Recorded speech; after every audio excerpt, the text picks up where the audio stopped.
It's the OCG Fam Show. Picking the right genetics for your grow is probably one of the most important decisions you can make. But how do you make it? How do we get that done? Let's talk about it. Hey there, Bob from Oregon's Constant Gardener. Welcome to the OCG. Still a little nasally? Still a little nasally in the voice? I'm working on it. Welcome to the OCG Fam Show to you, my YouTube buddies. What's going on? Let me know in the comments down there and we'll talk about it after the show. Right now, let's just get into the show. Genetics. Picking the right genetics for your grow. Probably, if not certainly, the most important part of the whole process.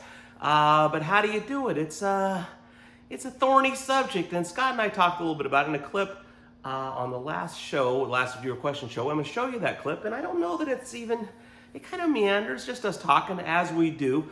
But if you don't get some good information from it, perhaps you'll get some ideas for some comments or further conversation on the topic. So I'd like you to watch the clip, and I'll talk to you after. Good afternoon from West Michigan. This is Tyler Stroven.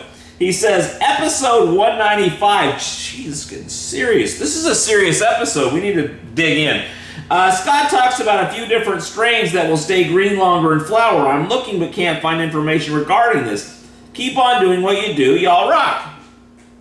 I think he's predominantly talking about the Gorilla Glues and the cookie strains. Mm-hmm. You know, those are the ones that we see traditionally holding on to nitrogen or finding nitrogen in the end of flowering cycle. So I believe that's what he's talking about. Okay. Would you focus on strains or on the person selling it to you? Meaning? Well, like certain breeders is the word that comes to my mind. I mean, the person that, you know, you can crawl up a cow's ass or you can trust your butcher kind of situation. Well, there are legit breeders for sure. Yeah. Legit seed dealing people. I mean, if you're going directly to the dealer, I know, or the breeder, they know their genetics and they've been doing it long enough. Or if you're getting cookies from this breeder, then you're most likely getting cookies from that breeder. So it's a little bit of both. If your friend hands you a bag and says, hey, this is that, they named it themselves. I mean, I was just at an event in Southern Oregon where this person from a small town down there told me how they name all their strains. And I'm like, well, that's not how they work, but hey, good on you. That's why we call people pollen chuckers, is because you can't just have two things, make a new seed and call it, name it. Exodus 9. It just is not the thing, so.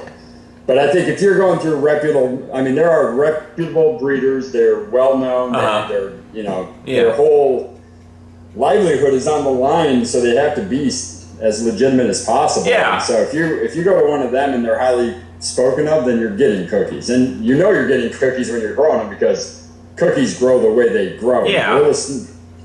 Gorilla Glue grows the way Gorilla grows. So, I mean, you're not going to grow these humongous, long, skinny, sativa-looking things with these two types of genetics. So if you start seeing that, then you probably got the wrong genetic. So would you maybe just go to your breeder and tell him your situation and let him help you out with this kind of over trying to figure it out on your own? Does that make sense? A lot of them will have pretty amazing websites and stuff that you can go on. And I mean, I'm working with one farm that's all he does. He goes to Mosca Seed Site, or he goes over to Pug Genetics, and he just basically looks for all of the attributes that he needs for his garden, and then he purchases accordingly. But, we're not at that luxury right now in the industry. But now a lot of people are like, I need to grow what the consumer's going to buy, and that can change every other month. I mean, one month it's, high-end Scooby snacks or, dog walker or, wedding cake, and then all of a sudden everybody wants Blue Dream again. So who knows?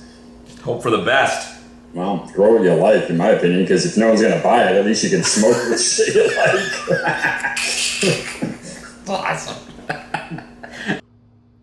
Okay, what do you think of that? What's your opinion? What's your process? How do you approach genetics? Let's talk about that in the comments. Let's talk about how we might formulate some good questions or comments for talking with Scott in the next viewer questions episode, and let's just talk. I love you. I'll see you tomorrow. The OCG Fam Show. It's pretty good. It happens every day. It's the OCG Fam Show. See you tomorrow.